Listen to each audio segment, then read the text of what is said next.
आज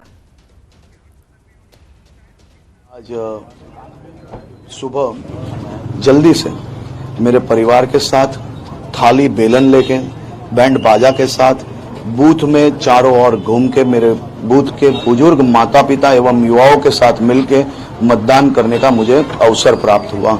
मेरे देश के सभी जागरूक युवा भाई बहनों से एवं सभी बुजुर्गों से विनती है कि आपका मतदान अवश्य कीजिए। मतदान करके आप फिर से एक बार एक जागरूक एवं विकासशील सरकार बनाइए और विकासशील सरकार बना के देश के विकास को और आगे बढ़ाइए। जिस प्रकार से मोदी जी ने पिछले कई सालों से रात दिन एक करके एक भी छुट्टी लिए बिना मेरे देश की माता, बुजुर्ग, दादा दादी, महिलाएं एवं युवाओं की व्यवस्थाओं के लिए जिस प्रकार से रात दिन एक करके काम किया है, मुझे पूर्ण विश्वास है कि जिस प्रकार से कश्मीर से लेकर कन्याकुमारी तक लोगों ने एक ही संकल्प लिया है कि मोदी जी का तीसरा शासन जल्द से आए और देश की विकास की गति और जल्द से आगे बढ़े, वही दिशा में गुजरात के सभी नागरिक आज मतदान करने के लिए बहुत ही जागरूक है और देश के हित में सरकार बनाने के लिए सभी मतदाता आज आ रहे हैं बाहर और बड़े उत्साह के साथ मतदान कर रहे हैं। तीसरे चरण का मतदान है गुजरात में, जो मतदान होगा इस बार।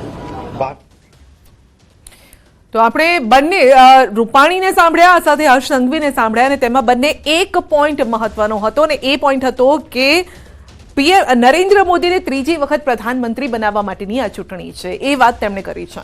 ચોક્કસથી જે રીતે છેલ્લા 10 વર્ષથી આપણું જે ભારતનું જે કહીએ ને લાઇનસર આગળ વધવું, ટાઈમ ટુ ટાઈમ નવી યોજનાઓ આવી અને હવે પહેલાનો સમય ભારતમાં કઈ રીતે ભારતના વડાપ્રધાનને જોવામાં આવતું હતું ને હવે આપણા વડાપ્રધાનની જે આજે લોકોને એક ચાહ હોય છે, આજે ઓવરઓલ દેશમાં તમે જોશો કે વિદેશોમાં જોશો કે ઓવરઓલ વર્લ્ડ લેવલ ઉપર જોશો કે એક નરેન્દ્ર મોદીજીની એમણે એક ઇમેજ ભારતનું આપણા પરિવારમાં પણ એક મુખ્ય હોય ને એમનું એક ફેસ હોય છે, એટલે આપણું જે ભારતનું જે ફેસ છે એ નરેન્દ્ર મોદીજી છે। આજે પહેલા ભારતને એક ગરીબ દેશ માનવામાં આવતું હતું, કહેવામાં આવતું હતું કે આ પીછડો ગરીબ દેશ છે અને હવે આજે ભારત એ છે કે જે આખા સમગ્ર વિશ્વના અંદર સૌથી પીએમ પણ સૌથી પીએમ સર એકદમ નંબર 1 ઉપર છે, ફેવરેટ પીએમ છે અને લોકો બીજાના દેશોના પીએમ છે એ લોકો મળવા ઈચ્છતા હોય છે કે અમને 2 મિનિટ ખાલી પીએમ સાહેબ જોડે મળવાનું એક મોકો મળે અને અમે શું નવું કરીએ, કારણ કે જે line by line, turn by turn એમણે જે વિકાસ કરી રહ્યા છે દેશ માટે એ બહારના દેશોને પણ આમ છે કે એમ જે જ્યાં અમે ઇન્ડિયામાં આવીએ, ભારતમાં અમને કંઈક ઇન્વેસ્ટમેન્ટ કરીએ, અમે કંઈક કરીએ કે જોડે જોડે મતદાન છે અને મતદાન કરવા માટે મતદારો છે તે મતદાન બૂથ ઉપર પહોંચી રહ્યા છે। તેઓએ પણ આજે બંને દીકરીઓ છે કે જેઓએ મતદાન કર્યું છે અને આ લોકશાહીના જે પર્વ છે તેમાં ભાગીદાર થયા છે। આપનું નામ? યશની પટેલ। યશની, આજે વહેલી સવારથી આવી મતદાન કરવા માટે? હા, અમે લોકો 7:30 પહેલાના અહીંયા પહોંચી ગયા હતા અને અમે અમારી સામે જ પ્રાઇમ મિનિસ્ટરે અમારી પહેલા વોટ આપ્યો, પછી અમે આપ્યો છે। અમે સામે જ મોદી સાહેબને, પ્રાઇમ મિનિસ્ટરને જય શ્રી કૃષ્ણ કર્યા છે। સો આજનો દિવસ અમારા માટે બહુ જ ઇમ્પોર્ટન્ટ છે અને જ્યાં અમે વોટ આપ્યો એ જ રૂમમાં મોદીએ પણ વોટ આપ્યો છે અમારી પહેલાં જ। અમને ખૂબ જ ખુશીનો અનુભવ થાય છે। અમે વી આર સો ગ્રેટફુલ। આપ પણ મતદાન કરવા માટે આવ્યા છો? ફર્સ્ટ ટાઈમ કર્યો છો? હા, મારે ફર્સ્ટ ટાઈમ વોટિંગ હતું।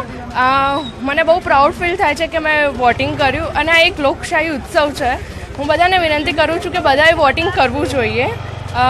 Thank you.